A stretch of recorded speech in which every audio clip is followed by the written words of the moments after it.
All right, everybody. Welcome to Rare Elvis Photos. Thanks again for choosing to click on this video. And thank you for choosing to like it and hopefully watch all the way through. That helps rank the video up. And a lot of y'all are just phenomenal about leaving me a comment that said, made it to the end, M-I-T-T-E, or leaving the timestamp of when you watched till. So I appreciate it.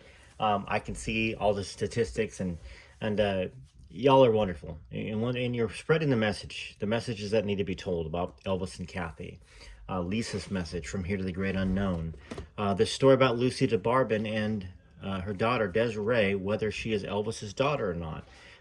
We've had two conversations with Derry Matera, both about an hour and a half to hour and 45 minutes. He's been very kind.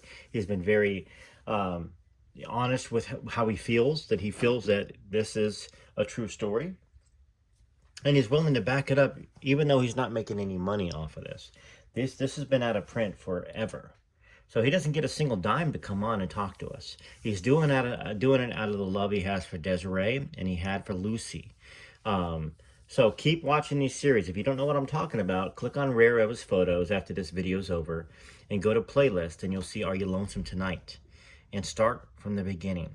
It's amazing. There is some amazing stories about Elvis that we never knew, if indeed this is true. Now, I have to say that because was I there? I was not there. Am I convinced right now through my own research as well as the author's research that it is? I am convinced that Elvis and Lucy had a love affair.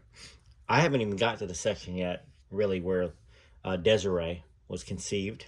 Well, maybe I have gotten to that part, but we're not that far into the book yet to really even talk about that. But like I said, we've been reading From Here to the Great Unknown, Child Bride, Elvis and Kathy. My Army Days with Elvis is a great book written by a wonderful guy named Johnny Lang. He's still alive up there in the Northeast. Keith Paola brought me to him. And hopefully we get him on and do a Zoom for an hour and a half talking about Elvis. And then Ed Parker's Inside Elvis. Ed died shortly after this book was published, by the way. Little fact that you guys may or may not be aware of. So what are we reading right now? Well, you obviously clicked on us because you know what we're reading. We are reading Child Bride. So for those of you that need a small little recap, well, go watch the videos. I'm just kidding. That being said, we've been through a lot of things in this book. The section that we just read last was Baby Doll. And we talked about Paul Babaloo, what a jerk he was, how he might have abused Priscilla and the mother more than physically, that he was an alcoholic according to everybody around him. And one of the things that Priscilla was upset about after Elvis died was she was mad that Elvis died before he could give her father a $100,000 loan to buy a liquor store, I think in Northern California. That's the kind of person this probably is. And once again, I'm going off of what's put in this book as well as what I see on the internet. You know, I can have my opinion. That's how it is. And y'all can have your opinion. So let's get started. Let me show you all the folks that have actually subscribed lately right here. This is amazing. I've got a couple new subscribers I want to shout out. So take a look at them here. And also, for those of you that have been leaving those super thanks, that's amazing as well. And here's some of y'all that have been leaving the super thanks lately. I appreciate it very much. And I appreciate all your comments, by the way, and your kind words. And if you don't agree with me on stuff, don't be afraid to argue with me about it. And I'll let you know, hey, this is why I think this. I think we're really, really respectful on this channel. There's a couple people that are yahoos that come on here.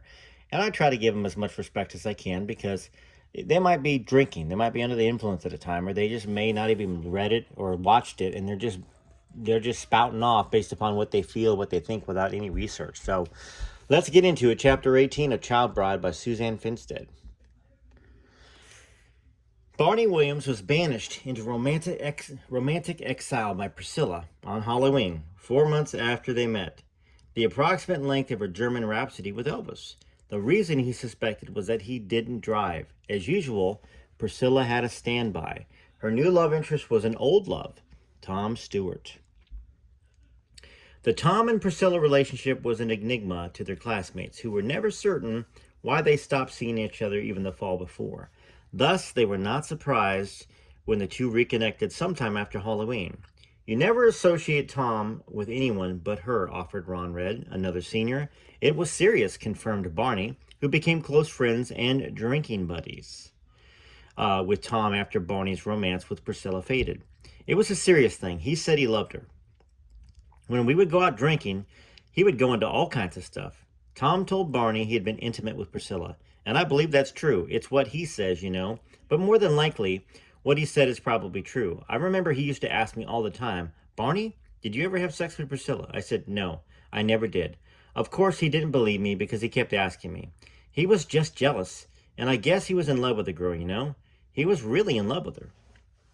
Priscilla, according to her friend Ronnie, felt the same way about Tom. She really loved that guy. Al Corey, who was close to both Priscilla and Tom, said they spent the night together more than once, with Priscilla using the familiar ruse that she was over at a sleepover.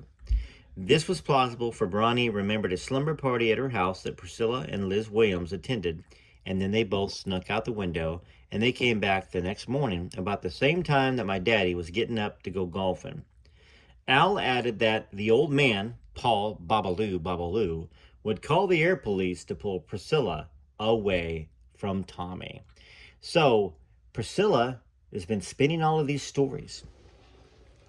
She's been making money off of people that are not aware of this, about this love story she had with Elvis, about this, I waited until my wedding night to have intimate relationships with Elvis. I was a virgin. No, you weren't. Not according to your daughter, Lisa. You weren't a virgin on your wedding night, according to Lisa. That's what Now, once again, I haven't gotten into that part of this book. I've just seen it all over the internet. But according to this book, you weren't even a virgin before you met Elvis. You had traded that, which you probably didn't trade your virginity. Curry never said that Priscilla was a virgin. Curry Grant said that was just the agreement. They'd be intimate with each other to meet Elvis. So, anyhow, once again, it's not about, we're not talking about a normal person. I'm not trying to talk about somebody's intimate life that was young. But the thing is, Priscilla has made a living off of a story. And when somebody makes a living off of a story, you open yourself up to scrutiny. So let's continue. Priscilla and Tom were in their own world that fall. The first semester of her junior year and his last year of high school, just as they had been during Priscilla's freshman year and part of 10th grade. So, freshman year, part of 10th grade, junior year. Priscilla and Tom spending a lot of time together. All of this time, supposedly she's locked in her bedroom, pining away for Elvis. No, no, no. That's a fairy tale. And we know fairy tales are not real, right? Just in case there's a Priscilla fan watching. Sometimes after Christmas, however, the relationship fell apart again. Another Spartan gang member, Tom Muldoon, insisted that Tommy ended the relationship and that Priscilla was crushed. Barney thought otherwise. Tom was really, really torn up about her. I think he'd gone out with her all total 2.5 years at least. Broke his heart, poor guy. Something unexpected and extraordinary happened around this time that precipitated the breakup. Elvis, who had called Priscilla less than 10 times in 3 years since he left Germany in the middle of her freshman year, suddenly telephoned one afternoon in February or March. Now that time frame doesn't work out. They fell apart sometime after Christmas. Well, I guess it could have been February, March, And so let's get back here. So Elvis, who'd called Priscilla only 10 times, or less than 10 times in 3 years. Don't sound like a very big love affair, does it? Suddenly telephoned one afternoon in February or March saying he wanted Priscilla to visit him in Los Angeles where he was shooting a film. Now, Priscilla had not seen Elvis Presley in 2+ years and had not expected ever to see him again. So, 2 years. So let's just do this. I got to do the math here. 1960, she was a freshman, right? In 61, she was a sophomore. 62, so okay, so 2 years then. Okay, that is correct. She had never expected to see him again. It had been months, she stated later, since we'd even last spoke. Elvis up to then was a black and white glossy tape to her mirror. She would sit in class sometimes, Priscilla told Barney, and think about Elvis and say to herself, it's just a dream, a dream. By her own description, she was unprepared for and flustered by his sudden invitation. Now, according to her memoir, Priscilla did not give Elvis an immediate answer. It was Paul Babaloo Babaloo who got on the telephone and began negotiating with the star. This coming to terms lasted over several conversations and was conducted in a manner more befitting a talent agent hammering out the fine points of a performer's contract than a strict father worried about his daughter's honor. Captain Babaloo's demands, as Priscilla later described them, could hardly be demanding. A first-class round-trip plane ticket for Priscilla, a 2-week stay in L.A., once school was out for the summer, an itinerary, and unspecified chaperones. That can all get hammered out in one sentence, right? Elvis wouldn't argue about any of that. So what was these several conversations negotiating stuff about? I'm trying to read between the lines, as I think y'all are too. Barney laid the blame for Priscilla's breakup with Tom on the Elvis factor. His unexpected reemergence in her life that spring coincided with the end of their relationship. Now, Paul Babaloo accepted Elvis's offer in March, yet interestingly, Anita Wood remembered finding a letter from Priscilla in Elvis's study in May while he was on location filming Blue Hawaii, referring to a future visit to LA as merely a possibility.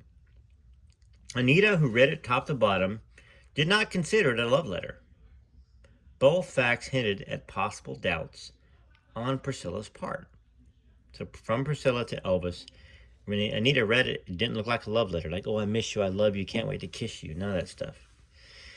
Which also goes into what we all think, that she's cold. She's as cold as ice. She's a cold fish. Which Elvis said later on, something to that effect. After they were together or after they were divorced or something. There were other indications that Priscilla may have had mixed feelings about seeing Elvis. That fall, she bonded in a platonic way with Tom Muldoon, who was considered the class character. Man, that's hard to keep these guys straight. Tom Muldoon, Tom Stewart.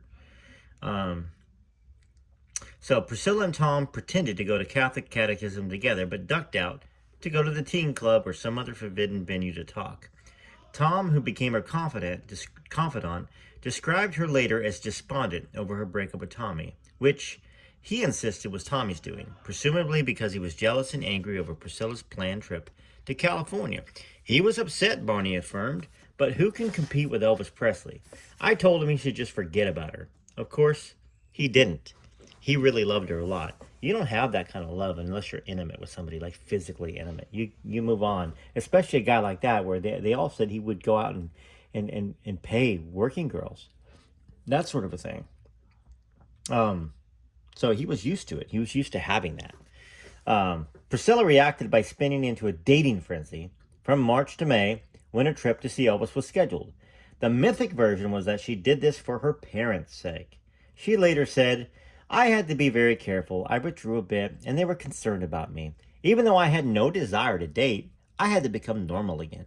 Get back to reality, because my parents would see this change in me and they would be concerned. And I was afraid that would be a deciding factor of whether I would be able to visit Elvis or not. Anyway, sorry. It's how she sounds in my head right now. So I had to start calculating or manipulating my own feelings so that I could participate as a typical teenager. The reality was that Priscilla had been dating nonstop in the 2 years since Elvis left Germany. If she withdrew after he invited her to California, it was only because of her breakup with Tom Stewart. Her dating marathon that spring was the behavior of a teenage girl on the rebound. What was interesting about our fictional version, however, was Priscilla's words of choice, or choice of words, calculating or manipulating my own feelings. For that was what she would soon do, except that, ironically, it would be with respect to Elvis. Priscilla selected as her first candidate to make Tom Stewart jealous a conservative BMOC named Mike Kimball, an all-around jock voted best-looking senior, the type that produces yawns in Priscilla normally, but was certain to ignite Tom. The Spartans, Tommy's fellow gang members, were not real pleased with me taking her out, to be honest, Mike admitted. Priscilla, he recounted, consorted with a different crowd, Tom Stewart's crowd. The girls puffed their hair up like the Germans. They wore their hair in, I would say, like a beehive. And she ran around with some of the other kids who wore leather jackets and sort of dark clothing. And they weren't really involved in a lot of school activities. I played football and ran track and wrestled. Priscilla, Mike confirmed, did not go out with him to please or appease her parents. The Babaloos, he recalled, treated him with veiled disdain when he arrived to pick up Priscilla, just as they had all done with the other suitors, with the exception of Elvis. Mike said I wasn't welcome. Her father didn't sit in the living room and talk. I just wanted to get out of there. Mike shared the impression that Priscilla's parents actually discouraged her from dating high school boys. I think they found excuses for her to be involved in the home, things like babysitting, which would be a logical excuse of why you couldn't go out. The dates with Mike Kimball were not solicited for Priscilla's amusement, for she was bored senseless, according to Ronnie, who double dated with him. Mike was an absolute all-American apple pie kind of guy, just precious. But that just did not turn her on. I remember the double date. She would look at me and make these little eyebrow lifts. Despite her lack of interest, Priscilla was characteristically responsive to Mike's sexual advances. Well, if you went out with her, you made out. I mean, we didn't have intercourse. And I'm not sure at that age that I was even initiating anything like that, said Mike. That may have contributed to Priscilla's boredom. For the boys, Priscilla Bayou had dated Tom Stewart, Peter von Westermar, and their ilk were known for exploring deeper sexual waters. And Priscilla was their companion in danger. My father's dead, remarked Mike, but my mother still jokes about the fact that my dad enjoyed bringing Priscilla over because her dresses were so tight. Priscilla endured only so many dates with Mike before she flitted with Spartan's Joe Delahunt, and to Danny Mason, to Spider Murphy, also accepting a date or two with boys outside the gang, such as Daniel Dodd. Spider, ooh, Ronnie recalled gleefully, he was sort of the leader of the outlaws. Most of the Spartans, Tom Stewart among them, were also members of the Teen Auto Club, or TAC. Both groups wore special jackets with secret insignias, the self-proclaimed wild bunch of Wiesbaden, racing cars, smoking cigarettes, quaffing cognac, and having sex. Priscilla and Spider double date one night with Ronnie and another TAC member, Bruce McKay. Well, he took us around the Nuremberg Ring. Nuremberg was a racetrack over there that Steve McQueen raced at several times. They had a course mapped out there in Wiesbaden that was dangerous. I still cannot believe drinking beer and riding with those guys around that course. Priscilla had to slip out of the house for these adventures, sometimes borrowing clothes from Ronnie, but she was fearless. She took Ronnie to a few parties given by the brother of another friend, Becky Lippett, and they were wild, Ronnie recalled. I'm going to stop right there. And why I'm going to stop right there is because it's been a long day. And I think we got more information that completely is opposite of what Priscilla has presented herself to be. Demure, sweet, innocent, shy. Ain't nothing shy about that kind of behavior. And it's not one person saying it, it's a dozen people saying it. So which one's the real Priscilla? The one that she's marketing, that she's trying to sell to everybody? Or is it the Priscilla that's in this book that the eyewitnesses saw? I'm going to let y'all leave some comments here. Going to play some music. Of course, the song I'm going to play first is Prissy B Should Lose the Presley Name. That's a song I wrote a couple months ago. And it's how I feel, and I think how a lot of y'all feel. We think that Priscilla shouldn't use the Presley name. And then maybe I'll do another song, and then we'll wrap it up. And have a wonderful day, or evening, or morning, whenever you watch this. This is Rare Elvis Photos, TCB, TLC.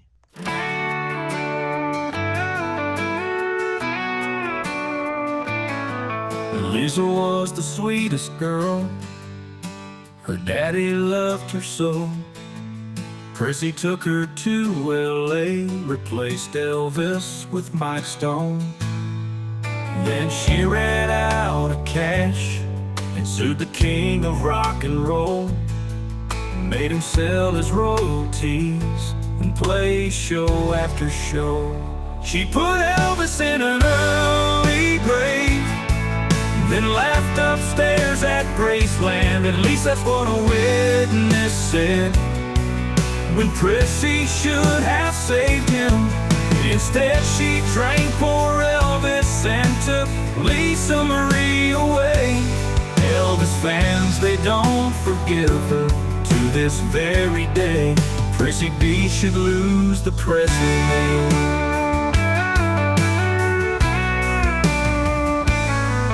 Now that Lisa's gone, she left us with her book, telling us all that Prissy B and Michael Edwards took her joy and took her dreams, took her innocence away. And Prissy has the nerve to still get up on stage. She put Elvis in an early grave, then laughed upstairs at Graceland. At least that's what a witness said. When Prissy should have saved him, instead she drank poor Elvis and took Lisa Marie away. Elvis fans, they don't forgive her to this very day. Prissy B should lose the Presley name.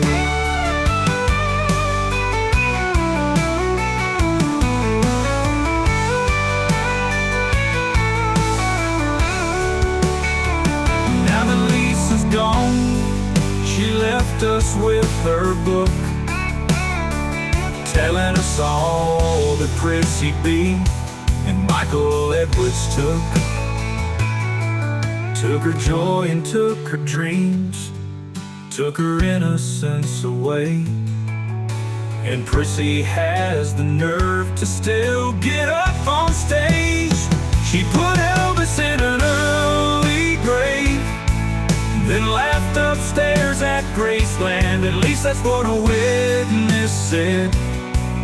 When Prissy should have saved him, instead she drank poor Elvis and took Lisa Marie away. Elvis fans, they don't forgive her to this very day.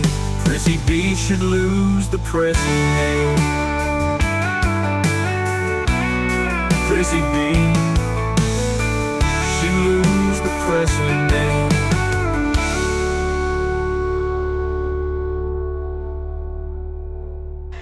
Well, I think that about sums it up. This is Rare Elvis Photos, TCB TLC. Till next time, take care.